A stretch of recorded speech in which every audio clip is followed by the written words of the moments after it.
1,000 meters is the distance. Only one entry. Lebron Lasco. Lebron halfway through, now joining in. All set now, ready to race. Race number 5 here, Santa Ana Park.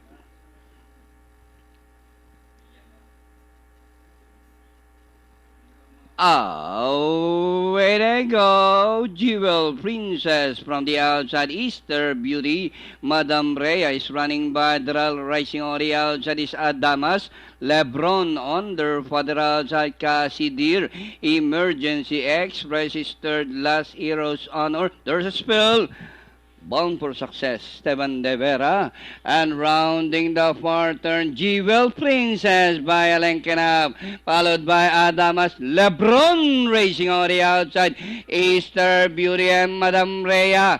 As they race the last 450. Jewel Princess.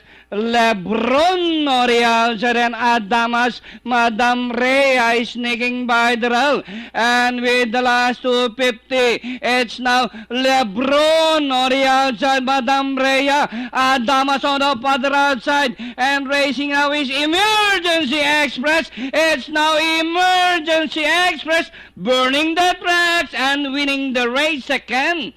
Lebron, Adamas. Number 1, Madame Rhea and